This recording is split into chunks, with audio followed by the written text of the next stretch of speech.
Baik pemirsa, terima kasih Anda masih bergabung bersama kami dalam Market Opening dan kita lanjutkan perbincangan yang menarik bersama dengan Rifan Kurniawan, Direktur dari Indovesta Utama Mandiri dan juga Indonesia Value Investor. Ya, Mas Rifan, analisis yang menarik nih kalau kita bicara mengenai merger tiga perbankan syariah BUMN, memang ini menjadi fokus utama juga sih dari perhatian investor maupun trader di sepanjang perdagangan kemarin begitu, dan hari ini pun terbukti hari ini BRIS masih juga melonjak di atas 20%-an. Tapi itu tadi sudah kita bahas tuntas. Bagaimana dengan rekomendasi yang bisa Anda sarankan menyikapi market yang juga fluktuatif nih seperti yang sudah Anda sebutkan di segmen sebelumnya, Mas Rifan?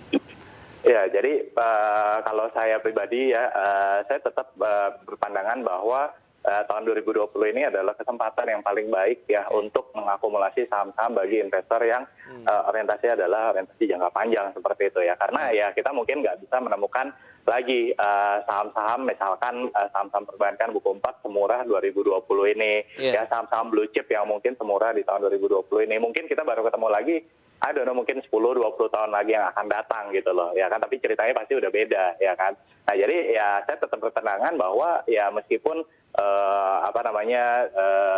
bulan Oktober, November ini akan ada fluktuasi ya, saya tetap menyarankan buat teman-teman investor di rumah kalian ya untuk tetap konsisten aja untuk membeli saham-saham yang saat ini masih terdiskon. Jadi saya katakan bahwa sebenarnya 2020 ini adalah musim musim tanam. Ya, nah musim panennya ya musim panennya kapan ya? Musim panennya nanti ya kan tahun 2021 atau tahun 2022 ya. Jadi apa yang kita tanam sekarang ya mungkin akan kita panen di 1 atau 2 tahun yang akan datang. Karena ya kalau kita berkaca bahwa ya kita dengarkan bahwa vaksin akan mulai masuk di bulan November ya, itu kan mulai menciptakan optimisme juga ya kan. Kemudian juga PSBB sekarang mulai masuk lagi masa transisi ya kan, itu juga meningkatkan optimisme juga. Jadi kalau kita bicara kita belajar lah dari China atau dari Vietnam gitu yang bisa menekan COVID-nya, dan itu akan sejalan dengan pertumbuhan ekonominya. Nah saya juga berharap ya semoga dengan adanya vaksin segala macam ya angka COVID bisa ditekan lah setidaknya, dan itu akan sejalan dengan pertumbuhan ekonomi. So saya katakan ya balik lagi 2020 ini is the best momentum untuk kita akumulasi saham, dan sayangnya ya ini tinggal 2 bulan setengah lagi nih. Betul. 2020 ini. So ya manfaatkan aja waktu yang ada saat ini gitu kan, membeli sebanyak mungkin saham yang kita bisa. Nah, sebanyak mungkinnya itu dari sektor yang mana, dan mungkin adakah saham-saham yang juga bisa Anda rekomendasikan, Mas Rifan? Mengingat juga ini kan dengan adanya pergerakan fluktuasi dari indeks harga saham gabungan kan, masyarakat mungkin juga ingin tahu adakah pegangan-pegangan ataupun panduan yang bisa digunakan pada saat mereka ingin investasi untuk jangka menengah panjang misalnya. Ya, jadi kalau kalau kita bicara bulan-bulan sebelumnya kan saya mungkin lebih sering mengatakan bahwa investasilah di saham yang sifatnya atau sektornya defensif seperti itu. Nah tapi mulai bulan ini dan juga kedepannya ya saya bisa katakan bahwa kita mulai bisa mix antara sektor defensif dengan sektor ofensif seperti itu. Nah maksudnya gimana? Ya jadi sektor ofensif, let's say misalkan saya masih menjagokan saham-saham seperti perbankan, ya perbankan terutama yang Bank Buku 4 ya, yang tadi kita bicara, let's say kayak BCA, Mandiri, BRI, BNI, nah itu bisa dipilih deh mana yang paling menarik seperti itu, ya kan? Itu contoh saham defensifnya, ya kan?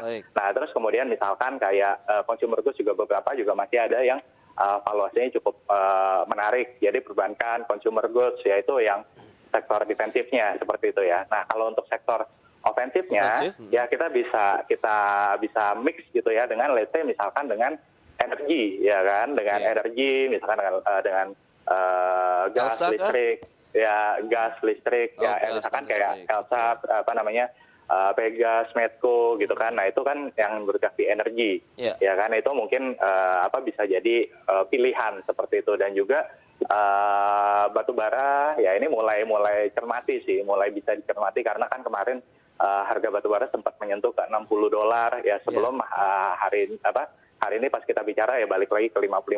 Tapi saya rasa ya mulai ada katalis positif lah, di mana kan kalau kita lihat di China juga cadangan batu baranya juga udah mulai menipis ya, meskipun mereka sendiri juga masih genjot produksi ya, tapi saya rasa pelan-pelan gitu ya bakal impor bakal dibuka lagi lah keran impornya. Betul, gitu dari dan sama menguntungkan buat apa Indonesia tentunya ya sebagai ya. eksportir komoditas yang menjadi andalan dari penerimaan negara, begitu Mas. Iya, iya, Ya, siklus yang sebelum-sebelumnya selalu seperti itu, di mana ketika pertumbuhan ekonomi mulai meningkat akan diiringi juga dengan permintaan komoditas yang membuat harga komoditas perlahan-lahan mulai merangkak naik seperti baik. ya kita bicara tahun 2016 kemarin contoh. Oke, perkebunan tidak Anda sentuh? Nah, kalau perkebunan ini sebenarnya agak-agak tricky ya. Tricky ya.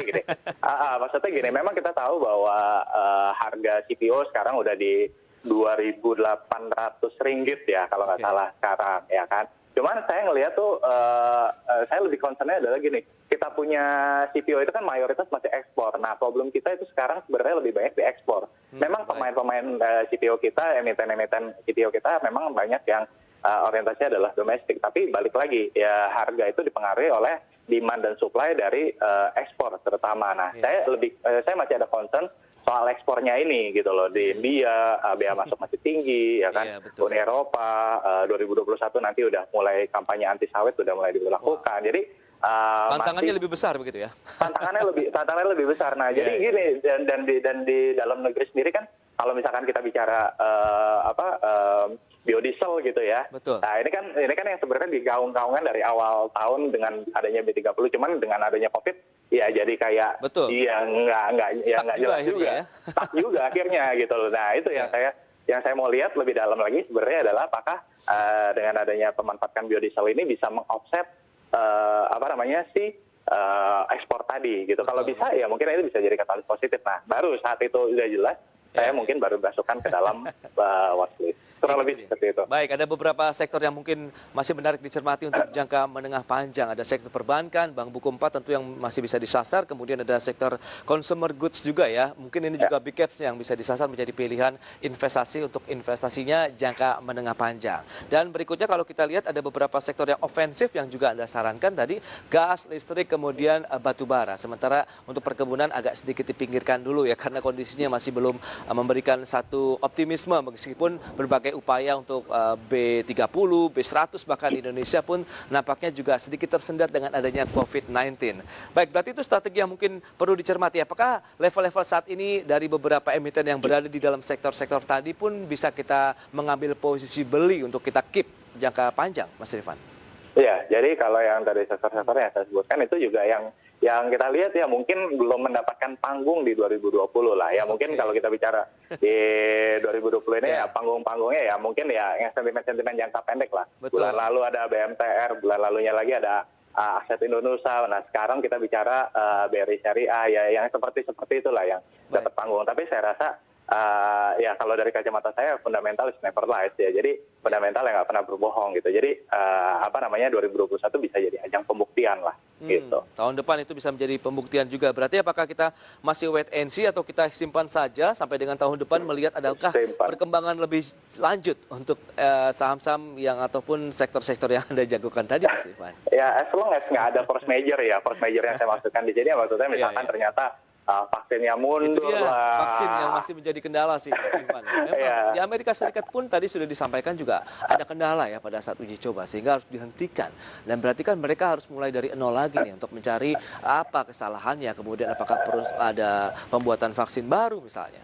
Ya, jadi ya itu tadi kalau misalkan kita asumsi ya misalkan semua berjalan sesuai rencana lah ya kan vaksin akan mulai bisa diproduksi segala macam ya kan kemudian juga pemilu nanti berjalan dengan lancar pemilu AS gitu kan dan kemudian juga masyarakat mulai konsum lagi. Nah itu kan yang kita bicarain bulan lalu tuh masyarakat mulai konsum lagi ya kan belanja pemerintah dinaikin terutama dengan kemarin Omnibus Law diharapkan bisa meningkatkan investment gitu kan ya itu kan perlahan-lahan akan membuat GDP kita akan menjadi kembali positif gitu dan itu yang akan menjadi momentum lah di mana nanti indeks pasti akan mengikuti karena kan ya kalau kita bicara pasar saham adalah leading indicator dari economic indicator ya kan jadi kalau ya saya lihat secara globalannya ya kalau tiga komponen tadi consumption belanja pemerintah dan investment sama-sama bisa dinaikkan ya saya sih cukup optimis bahwa ya mungkin kuartal 4 2020 atau kuartal 1 2021 ya kita harap sama-sama GDP bisa kembali meningkat. Betul, itu dia optimisme yang harus dibangun begitu untuk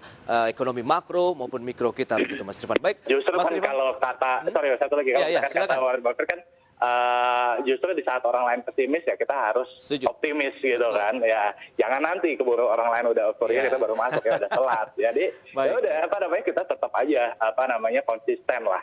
Oke. Seperti kampanye Yuk Nabung Saham, konsisten aja tiap bulan. Betul. Gitu. Baik, Mas Rifan, terima kasih banyak atas waktu yang sudah Anda berikan dan juga analisnya. Semoga menarik karena ini bisa menjadi insight juga, menjadi bahan-bahan mungkin investasi bagi masyarakat investor maupun traders pada menyikapi perdagangan hari ini, khususnya mereka yang untuk investasi jangka panjang. Sukses untuk Anda dan selamat melanjutkan aktivitas Anda kembali, Mas Rifan.